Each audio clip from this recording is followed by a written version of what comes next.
Index তো কিছুটা পড়েছে আজকে। সো এই জিনিসটা দেখার চেষ্টা করব। ইন্ডেক্সের বর্তমান অবস্থায় পোর্টফোলিও নিয়ে আলোচনা করব, কিভাবে কি করা লাগবে এই জিনিসগুলো নিয়ে আজকে আলোচনাটা থাকবে। একটু বড় হতে পারে আলোচনাটা, ভালো লাগলে দেখতে পারেন।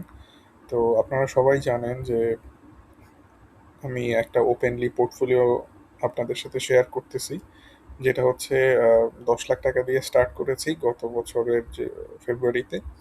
এখন পর্যন্ত এটাতে প্রায় 65%-এর মতো হচ্ছে প্রফিট আছে। 10 লাখ টাকা আলটিমেটলি 14 লাখ 25 আর 2 লাখ 18, 16 লাখ 43 হাজার টাকা, তার মানে 64%-এর মতো প্রফিট আছে এখন বর্তমানে। সো এইটা কিন্তু টোটালি সব কিছুই আপনাদেরকে দেখানো হয়েছে, এবং এটা দেখানো হয়েছে হচ্ছে আপনারা যদি ট্রেডিং উইথ আশিকুল ইউটিউব চ্যানেলের প্লে লিস্টে যান, তাহলে পোর্টফোলিও ম্যানেজমেন্ট টিউটোরিয়াল নামে একটা প্লে লিস্ট পাবেন। এইটাতে আপনারা গেলে দেখা যাবে যে এই যে একেবারে এক থেকে এইভাবে শুরু হয়েছে, প্রায় 25টার মতো ভিডিও আপলোড করা হয়েছে এখানে এই সিরিজের আন্ডারে। তো লাস্ট যে ভিডিওটা ছিল সেখানে যদি আপনারা দেখেন,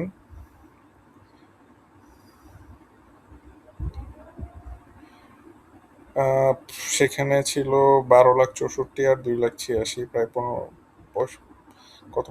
50%-এর মতো, 55%-এর মতো প্রফিট ছিল। সেই প্রফিটটা কিছুটা বেড়ে 65%-এর মতো হয়েছে। এই ভিডিওটা আপলোড করা ছিল হচ্ছে 1 মাস আগে। আপলোডের ডেটটাও এখানে দেওয়া আছে 20/6, দ্যাট মিনস 1 মাস 10 দিন আগে এই ভিডিওটা আপলোড করা হয়েছিল। খুব বেশি ভালো পারফর্ম কিন্তু করে নাই, আপনাদের এই টাইমে অনেক বেশি ভালো পারফর্ম করার কথা, কিন্তু এখানে আমি একটু বেশি হচ্ছে যে প্রফিট টেকিংয়ে ব্যস্ত ছিলাম। তো আলটিমেটলি এতদিন যা বেড়েছে সেগুলো প্রফিট টেক করে এই জিনিসটা হয়েছে। আহ, 1 লাখ 1.5 লাখ টাকার মতো হয়তো প্রফিট হয়েছে এখান থেকে। তারপরেও যদি অল টুগেদার বিবেচনা করি তাহলে প্রায় 65%-এর মতো প্রফিট হয়েছে। তো এই কয়েকদিন দেখেন এখানে বিডি থাই ছিল, Eastern Housing, IBP, Olympic, Walton Hill. শুধুমাত্র হচ্ছে বিডি থাইটা একেবারে টোটালি সেল করে বের হয়েছি এখান থেকে, আর আইবিপি কিছুটা প্রায় হচ্ছে 3/4 সেল করে ফেলেছি। তো এটা কিভাবে কি করেছি সেটা যদি আমরা দেখি, আমরা এখানে পোস্টের মধ্যে গেলে এই জিনিসগুলো দেখতে পাবো। বিডি থাই 16/6 50% সেল করেছি, 18/6 সেল করেছি আরও 50%, বাকি কোয়ান্টিটিটা সেল করে দিয়েছি 22/20-এ। এরপরে আইবিপি সেল করেছিলাম জুলাইয়ের সেকেন্ড সেকেন্ড জুলাই 25% সেল করেছি 18 টাকায়। এরপরে বিডি থাই রিমেনিং যে কোয়ান্টিটিগুলো ছিল ট্রেলিং স্টপ লস হিট করাতে আমি এই বিডি থাই থেকে বেরোয়েছি 19 টাকা 30 পয়সায়। এটা টোটালি হচ্ছে যে একেবারেই মানে আমার নিজের পোর্টফোলিও না, এটা শুধু দেখানোর জন্য যে আলটিমেটলি যারা জানেন না পোর্টফোলিওটা কিভাবে প্রফিট বের করতে হয় পোর্টফোলিও থেকে, তারা অ্যাটলিস্ট এটা যদি দেখে মোটামুটি একটা ধারণা পাবে যে আসলে বাই সেল কীভাবে করলে আসলে এখান থেকে প্রফিট বের করা যায়। আচ্ছা, এখানে half of the remaining quantity ছিল, তার মানে হচ্ছে যেই 50% ছিল সেইটা থেকে 25% সেল করেছি। আহ, তারপরে হচ্ছে বিডি থাইটা বাকিটা হচ্ছে 19 টাকা 30 পয়সায় সেল করলাম ট্রেইলিং স্টপ লস হিট করাতে। দেন এমজেএল বিডি নিয়েছিলাম 94 টাকা 60 পয়সাতে 8ই জুলাই। তারপরে হচ্ছে আইবিপি 25% সেল করেছি হচ্ছে 22শে জুলাই। তারপর হচ্ছে 26 জুলাই আপনাদের সবার সাথে শেয়ার করলাম যে 4 লাখ টাকা 4,25,000 টাকা ক্যাশ আছে, এটা দিয়ে ইএইচএল 92 টাকায়, এমজেএল বিডি 94 টাকায়, অলিম্পিক 161 টাকায় 1 লাখ টাকা করে নিয়েছি। তারপরে আবার দেখা গেছে যে 28 জুলাই, দ্যাট মিনস গতকাল আইবিপি আরও 25% সেল করেছি 21 টাকা 20 পয়সাতে। তো আলটিমেটলি এই জিনিসগুলা এইখানে গেলে আমরা পাবো, হিস্ট্রিতে গেলে আইবিপি সেল করেছি এখানে, অলিম্পিক, এমজেএল বিডি, এইচএল কিনেছি, আইবিপি সেল করেছি এই জায়গাতে, এমজেএল বিডি কিনেছিলাম এই যে বিডিথাই, আইবিপি এগুলো এখানে ছিল, কোনটা কোথায় সেল করা হয়েছিল সব ঠিকঠাক মতো এখানে দেয়া আছে। এটা খুব ভালো একটা জিনিস, সত্যি বলতে সব বোঝা যায়। তো বর্তমানে এইখানে প্রফিটটা আমি দেখছিলাম ইন টোটাল প্রায় 90,000 টাকার মতো। মার্কেট কমাতে এটা কমে 28,000 টাকায় চলে আসছে, বাট কোনো প্যানিক কিন্তু হই নাই এইখানে। আলটিমেটলি আমি আরো কিছু টাকা এড করছি হচ্ছে ফান্ডামেন্টাল শেয়ারগুলোতে, এমজেএল, বিডি, অলিম্পিক, ওয়ালটন হিল। ওয়ালটনে করি নাই, ইস্টার্ন হাউজিং এ করেছি। সো এই সবগুলোর অবস্থা কি সেটা আমরা দেখবো, বাট তার আগে হচ্ছে ইন্ডেক্সটা একটু দেখি যে ইন্ডেক্সের বর্তমান অবস্থাটা কি, আমার আহ, ইয়েটা কিরকম হওয়া উচিত এখন। তো বর্তমানে ইন্ডেক্সটা যদি দেখেন তাহলে দেখতে পাবেন যে আজকের দিনে প্রায় 21 পয়েন্টের মতো কমেছে। এটা বেশ কমে গেছে, অনেক চেষ্টা করছিল বাড়ার জন্য কিন্তু আলটিমেটলি কমে গেছে। আপনারা যারা হচ্ছে এই হোয়াটসঅ্যাপ চ্যানেলটাতে আছেন, ট্রেডিং উইথ আশিকুল হোয়াটসঅ্যাপ চ্যানেলটাতে আছেন, তারা মোটামুটি এই জিনিসটা জানেন। আপনারা যারা চ্যানেলে জয়েন করতে চান তারা খুব ইজিলি কিন্তু এইখান থেকে লিঙ্ক দেওয়া আছে প্রত্যেকটা ভিডিওর নিচেই, তারা এই লিঙ্কে গিয়ে কিন্তু জয়েন করে ফেলতে পারবেন। তো এইখানে কিন্তু আপনাদেরকে রবিবারে বলা হয়েছে, রবিবারে দেখেন, রবিবারে বলা হয়েছে যে এখন আবার বাই মোড অ্যাক্টিভেট করতে পারেন। আলটিমেটলি মার্কেট কিন্তু এইখান থেকে এই দিন বলা হয়েছে, সো মার্কেট কিন্তু ঘুরে গেছে। So, এখান থেকে ঘুরে গেছে, আজকে যদিও একটু ইয়ে ছিল, বাট বর্তমান যে সিচুয়েশন, এই সিচুয়েশন অনুযায়ী আমরা র্যালি দেখবো না, আমরা কিছুটা কনসলিডেশন দেখবো, যেটা মার্কেটের জন্য হেলদি কনসলিডেশন হবে। হয়তো এরকম এরকম কিছুটা করতে পারে। এখন আপনি যা কিনবেন তাতেই প্রফিট পাবেন না, আপনার কিছু জিনিস দেখে শুনে বুঝে অ্যানালাইসিস করে তারপরে কেনা লাগবে, তাহলে হয়তো প্রফিটের দেখা পাবেন। এছাড়া কিন্তু সব কিছু এই টাইমে সব কিছু যেরকম বেড়েছে এইরকমভাবে কিন্তু এই টাইমে এখন বাড়বে না। আপনার প্রত্যেকটা শেয়ারই দেখা যাবে যে কম বেশি কিছুটা বাড়বে কিছুটা কমবে। তো আপনার এরকম শেয়ার বের করতে হবে যেগুলো আলটিমেটলি কিনে ধরে রাখলে আপনি শেয়ারগুলোর দাম বাড়বে, এইসব শেয়ারগুলোতে এখন যাওয়া লাগবে। এখানে কিন্তু খুব স্ট্রং একটা মেসেজ অলরেডি দেওয়া হয়েছে যে মার্কেট বাড়বে কমবে এরকমই থাকবে, কিছুটা কমতে পারে কিছুটা বাড়তে পারে, কিন্তু এরকম পতন যে হয়ে যাবে ব্যাপারটা এরকম হবে না। সো আপনারা ওইভাবে চিন্তা ভাবনা করে তারপরে শেয়ারগুলো বাই সেল করবেন। বর্তমানে যেই পোর্টফোলিওটা এখানে দেখতেছেন, এখানে ম্যাক্সিমাম শেয়ারগুলো হচ্ছে ফান্ডামেন্টাল শেয়ার। সো এই eastern housing, MJL, BD, Olympic, Walton, এইটা আসলে আমার ফান্ডামেন্টাল শেয়ারটা, এই এমজেএল, বিডিটা ফান্ডামেন্টাল শেয়ার হিসেবে না, আমি হয়তো ট্রেডিং এর জন্য কিনেছিলাম, কিন্তু আলটিমেটলি এটা এক্সপেক্টেড মুভ দিচ্ছে না এখন পর্যন্ত। সো এইগুলা বাদ দিয়ে আমি হয়তো এই আইবিবিটাও হয়তো একটা সময় ছাড়বো, ছাড়ার পরে এমজেএল, বিডিটাও হয়তো ছেড়ে দিব একটা প্রফিটে যদি যাই, তখন এরপরে আরও কিছু ট্রেডিং এর জন্য শেয়ার কিনবো, আর এইগুলো হয়তো ফান্ডামেন্টাল শেয়ার হিসেবে থাকবে। সো আইবিপির কথায় যদি আসি ফার্স্টে, তাহলে চলেন দেখি এটার আসলে কি অবস্থা, কি করতে পারে। আমি দেখবেন এইটা আইবিপিটা সেল করছি হচ্ছে 21 টাকা 20 পয়সাতে। 21 টাকা 20 পয়সাতে যখন সেল করলাম, এই জায়গার মধ্যে নিশ্চয়ই কারণ আছে এই জায়গায় সেল করছি, দেখেন অনেক ওপরে সেল করতে পারছি, এরপরে কিন্তু এটা কমে গেছে। এটা কিন্তু এইসব সেল আপডেট কিন্তু একেবারে মার্কেট আওয়ারে দেওয়া হয়েছে, যদিও এখানে টাইম উল্লেখ করা নাই, মার্কেট আওয়ারে মোটামুটি দেওয়া হয়েছে। তো এই যে এটা এখানে সেল করলাম এরপর কমে গেল, এটা কিন্তু এখন পর্যন্ত ধরে রাখছি, এটা হয়তো আরো ধরে রাখবো, দেখবো শেষ পর্যন্ত এটা কোথায় যায়, কোথায় গিয়ে কি করে। এখানে ট্রেইলিং স্টপ লস ইউজ করবো 25% ছাড়ার জন্য।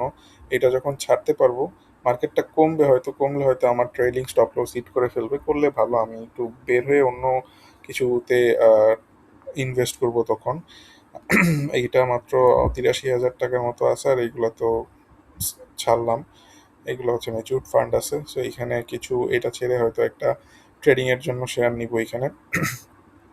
এরপরে হচ্ছে এমজেএল, বিডিটা, এইটা তো ভারী একটা শেয়ার, এটা ট্রেডিং এর জন্য কেনা ঠিক হয় নাই, বাট আলটিমেটলি এটা যেইভাবে কাজ করতেছে, আই এম কনফিডেন্ট যে এইটা মোস্ট প্রবাবলি আমরা 100 টাকার উপরে এটা পেয়ে যাব খুব তাড়াতাড়ি, যেহেতু সামনে ডিভিডেন্ডও আসতেছে, হয়তো এটা যাবে এই লেভেলটা পর্যন্ত। সো এই কারণে এটা ধরে রাখা, তবে অল্প অ্যামাউন্ট হবে, মানে এটা যখন বাড়বে মাত্র 8%-এর মতো বাড়বে, কিছুই না।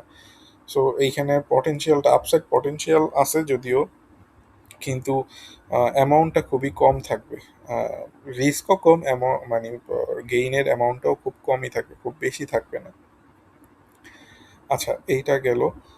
সো এইটাও হয়তো খুব তাড়াতাড়ি ছেড়ে দিব, হয়তো বেশিক্ষণ ধরে রাখবো না, কারণ এইটা আসলে দেখেন, আপনারা যদি পিছন থেকে দেখতে থাকেন, একই জায়গায় অনেক দিন ঘোরাফেরা করে এই শেয়ারটা হচ্ছে খুব বেশি মুভমেন্ট দেয় না। সো দ্যাটস ওয়াই এটা ট্রেডিং এর জন্য কেনাটা ওয়াইস না, বাট তারপরেও হচ্ছে এই জিনিসটা কেনা হয়েছে কারণ রিস্ক ফ্রি থাকার জন্য। মার্কেটটা এরকম করতেছিল যে ধরেন এই জায়গাটার মধ্যে ওঠানামা করবে বেশ কিছুদিন।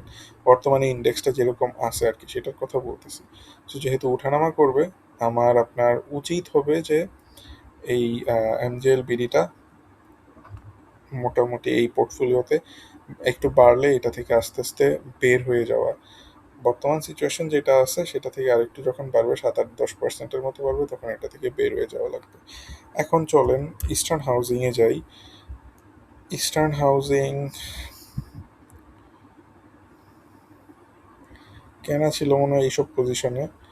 ইস্টার্ন হাউজিং এই জায়গাতে যদি ট্রেডিং করতাম তাহলে হয়তো এই জায়গাতে একটা প্রফিট নিতাম 103 টাকা লেভেলে। যেহেতু এটা লং টার্ম ইনভেস্টমেন্টের জন্য নেওয়া, সো আমার প্রফিটটা হয়তো 114 টাকা লেভেলের দিকেই বুক করার চিন্তা ভাবনা করব।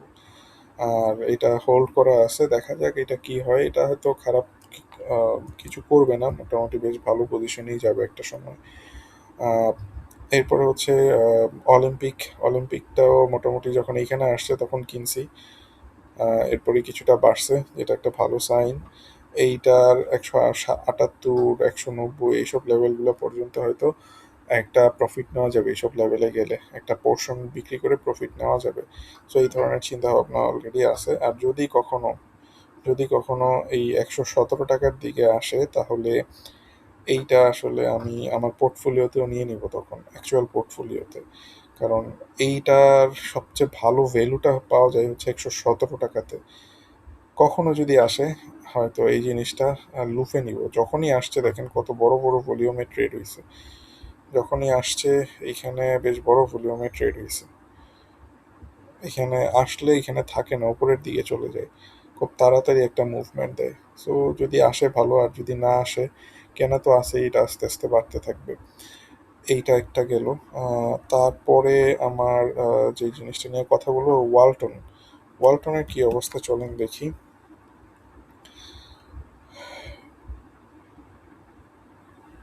ওয়ালটনটা সবচেয়ে বেশি কেনা, ফান্ডামেন্টাল শেয়ার হিসেবে কেনা। সো প্রায় হচ্ছে 4 লাখ টাকার ওয়ালটন কেনা। এটাতে দেখেন 15,000 টাকার মতো লস আছে এখনো। বেশ ভোগাবে মনে হয় যা বুঝতেছি। বাট ফান্ডামেন্টাল শেয়ারগুলোর এইটাই হচ্ছে সুবিধা, অনেক দিন কনসলিডেট করার পরে তারপরে বেড়ে যায়। সো খুব কমে কেনার জন্য, পোর্টফোলিওকে সেফ রাখার জন্য কনসলিডেশনের স্টেজগুলোতে কিনলে মোটামুটি সেফ থাকা যায়, ভালো থাকা যায়, মোটামুটি বাড়তে থাকে। সো এইটা একটা ডাউন ট্রেন্ড লাইন ফলো করতেছে, একটা সাপোর্ট লেভেলে আছে। এই সাপোর্ট লেভেলটা থেকে 400, ধরেন 35 টাকার দিকে যখন যাবে, তখন একটা প্রফিট বুক করা যেতে পারে। আর এইটার 465, 530 এইসব লেভেলগুলোতেও রেজিস্ট্যান্স থাকবে। এইসব লেভেলগুলোতেও আসলে প্রফিট নিতে হবে। আহ, অধৈর্য যদি হই তাহলে হয়তো ছোট ছোট জায়গাগুলোতে প্রফিট নিয়ে নিব। আর যদি ধৈর্য থাকে তাহলে দেখা যাবে যে 532, 680, 772 এইসব জায়গাগুলো টার্গেট করব প্রফিটটা টেক করার জন্য। এই জায়গাটাতে, এই পোর্টফোলিওটাতে, এইটা রিয়েল পোর্টফোলিও না, এটা শুধুমাত্র দেখানোর জন্য। কারণ অনেকের কাছ থেকে কথা শুনতাম যে আপনার পোর্টফোলিওটা শো করেন দেখি। সো তাদের জন্য হচ্ছে দেখেন, এটা সব কিছু দেওয়া আছে, একেবারে টু দ্য পয়েন্টে সব কিছু বলা আছে, কখন কি করছি না করছি, এটা একেবারে রিয়েল। সবাই মানে নতুন যারা আছেন ভিউয়ার, তাদের হয়তো সন্দেহ থাকতে পারে, এই কারণে তাদের সাথে শেয়ার করা। কারণ কথা বলতেছি, কথা বলার সময় অনেকের মনে কোশ্চেন থাকতে পারে, এত কনফিডেন্টলি কেন কথা বলে, বা এত, যদিও আমার কেউ বলতে পারবে না যে অহংকার করতেছি, বাট তারপরেও অনেকের মনে কোশ্চেন জাগতে পারে। তারা হয়তো এটা দেখলে মোটামুটি আশ্বস্ত হবে যে না, এই লোক আসলে কিছুটা জানে, জেনে বুঝে হয়তো কথা বলে। আহ, এইটা গেল পোর্টফোলিওর আপডেটটা। সো আমি যদি এখন আমার সামগ্রিক একটা সামারি টানি, তাহলে আমি দেখতেছি যে আমি হয়তো আইবিপি ছাড়বো, এমজেএল বিডিটাও ছাড়বো। এগুলো ছেড়ে হয়তো ট্রেডিংয়ের দিকে ফোকাসটা আরেকটু বেশি করব। এই টাইমটাতে আমার উচিত ছিল আরেকটু বেশি ট্রেডিংয়ে ফোকাস করা, কিন্তু আসলে সময় তো দেওয়া যায় না এইগুলোর জন্য। আমার তো আরও কাজ থাকে, তো আলটিমেটলি দেখা গেছে যে এটা একটু চাপাই রাখি, খুব বেশি এটাতে টাইম ইনভেস্ট করি না। বাট এনিওয়ে তারপরেও দেখা গেছে যে বিডি থাই আইবিপি এগুলো ছিল, তো এইগুলা থেকে মোটামুটি প্রফিট বের করা গেছে। আর এইগুলোও ছেড়ে আলটিমেটলি আরও কিছু ট্রেডিংয়ের জন্য ঢুকবো, আরও একটা শেয়ার বা দুইটা শেয়ারে ট্রেডিংয়ের জন্য ঢুকবো। In the meantime MJL বিডিটাও ছেড়ে দেওয়ার চেষ্টা করবো। আর ইস্টার্ন হাউজিং, অলিম্পিক, ওয়ালটন এগুলোর জন্য তো অলরেডি বলা হয়েছে যে আসলে কোথায় কোথায় ছাড়তে পারি, সো ওইসব জায়গাগুলো বিবেচনা করব। আরেকদিন আপনাদের সাথে আলোচনা করব মেঘনা ইন্স্যুরেন্স শেয়ারটা ছিল, এই শেয়ারটা ছেড়ে বিডি থাইয়ে মুভ করছিলাম। কিন্তু মেঘনা ইন্স্যুরেন্স আমি যখন স্টপ লস নেওয়ার পরে বেড়ে গেছে। সো স্টপ লস নেওয়াটা এইসব জায়গাগুলোতে ঠিক হয় নাই, আলটিমেটলি ঠিক হয় নাই, মোটামুটি অনেক বেড়ে গেছে স্টপ লস নেওয়ার পরেও। এইসব জায়গা থেকে প্রায় 25%-এর মতো বাড়ছে, হুইচ ইজ কোয়াইট, মানে সব অ্যানালাইসিস ঠিক ছিল, বাট এটা ধরে রাখাটা উচিত ছিল স্টপ লস না নিয়ে। তবে আমি যেই টাইমে এই এই জায়গাতে মনে হয় স্টপ লস নিয়েছি, এটা মোটামুটি এখন পর্যন্ত আমি বলবো যে আমাকে নতুনভাবে যদি আরেকবার শেয়ারটা কিনতে দেওয়া হয় আমি এইখানেই আবার স্টপ লস নিব। কারণ আমার লজিক বা আমার হচ্ছে যুক্তি বা আমি যেই স্ট্র্যাটেজি ফলো করি সেটা আমাকে এইখানে স্টপ লস নিতে বলবে, হয়তো পুরাটা না, বাট এনিওয়ে এটা নিয়ে ভাবতেছি না। বাট এইটা কেন নিছিলাম, কি করছিলাম, এগুলো নিয়ে আলোচনা করব। আবার শাসা ডেনিম নামে একটা শেয়ার ছিল, আপনারা যারা এটা দেখে থাকেন তারা জানেন যে এইটা আমি বিক্রি করছি হচ্ছে এই জায়গাতে 20 টাকাতে, সেটা এখন 28 টাকা হয়ে গেছে এবং এটা কন্টিনিউয়াসলি বাড়তেছে। সো এইটা ঠিক আছে এই জায়গাতে সেল করাটা। তো এটা যখন এখান থেকে ব্রেকআউট করছে তখন এটা আবার কেনা দরকার ছিল, যেটা কেনা হয়নি। বাট এনিওয়ে এইসব জিনিসগুলো নিয়ে এটার একটা টোটাল থট প্রসেস নিয়ে আপনাদের সাথে কথা বলবো, যাতে আপনারা মোটামুটি ভালো বুঝতে পারেন। তো এই থট প্রসেসগুলোই এখন জরুরি, কারণ মোর অর লেস অনেকে হয়তো জানেন, অনেকে হয়তো বুঝেন টেকনিক্যাল অ্যানালাইসিস, বা যারা কোনো না কোনো কোর্স করেছেন, আমি জানি না এইসব কোর্সের ভ্যালু কতটুকু পেয়েছেন, বাট তারপরেও মোটামুটি একটা আইডিয়া হয়ে যাওয়ার কথা, তারা এই জিনিসটা থেকে বেনিফিটেড হবেন। আর কেউ যদি আপনারা কোর্স করতে চান তাহলে আমার সাথে যোগাযোগ করতে পারেন, হোয়াটসঅ্যাপ নাম্বার দেয়া থাকবে। এইটা হোয়াটসঅ্যাপ নাম্বার, প্রত্যেকটা ভিডিওতেই দেওয়া আছে, এখানে যোগাযোগ করতে পারেন। খুবই ভালো একটা কোর্স। আমি যদি সুযোগ পাইতাম আমি হয়তো এটা করতাম একেবারে ফার্স্টের দিকে। এত কষ্ট করছি 4-5 বছর, 6-7 বছর ধরে সবগুলা শিখতে শিখতে এত কষ্ট করা হয়েছে, এখনও শিখতেছি। বাট ওই ফার্স্টের ফেজটা অনেক অনেক অনেক টায়ারিং ছিল, অনেক মানে মানে একটা কনফিউশনের মধ্যে ছিলাম, খুবই স্ট্রেসফুল ছিল যে আসলে কি শিখতেছি, কোনো গাইডলাইন নেই। এইটার পরে এটা যে শিখবো এই ধরনের কোনো গাইডলাইন ছিল না বাংলাদেশে, কেউ শিখাইতো না, ওরকম জানতোই না কেউ। সো এইটা অনেক স্ট্রেসফুল একটা জায়গা থেকে আসছি। তবে প্রত্যেকটা জিনিসের সাথেই হচ্ছে ভালো জিনিস থাকে, কষ্টের সাথে স্বস্তি যেমন আছে। এই কষ্টটা করার কারণে এখন মাথায় এই জিনিসগুলো এত ভালোভাবে ঢুকে গেছে যে সারাদিন কথা বললেও কথা শেষ হয় না, এরকম একটা ইয়াতে চলে গেছে। যেমন আমাকে যদি এখন বলা হয় যে আমার স্কুলের বাচ্চাকে ধরেন 5 আর 4 যোগ করলে 9 হয় এটা শিখাইতে হবে, আমি হয়তো খুব ভালোভাবে এটা শিখাইতে পারবো না বা বুঝাইতে পারবো না। কিন্তু আমাকে যদি বলা হয় যে টেকনিক্যাল অ্যানালাইসিসের এই জিনিসটা আপনি একটু ব্যাখ্যা করে দেন, বুঝাই দেন, আমি এটা নিয়ে সারাদিন কথা বলতে পারবো। ব্যাপারটা এরকম হয়ে গেছে আমার সাথে এখন। তো এনিওয়ে অনেক কথা বললাম, সবাই ভালো থাকেন, আর চেষ্টা করবো থট প্রসেসগুলো শেয়ার করার মেঘনা ইন্স্যুরেন্স শাসারি নিমে, যাতে আপনাদের একটা ভালো আইডিয়া তৈরি হয়ে যায় আসলে কেন বিক্রি করা উচিত, কোন শেয়ার কোথায় বিক্রি করা উচিত। তো ধন্যবাদ, সবাই ভালো থাকেন, আল্লাহ হাফিজ, দোয়া রাখবেন।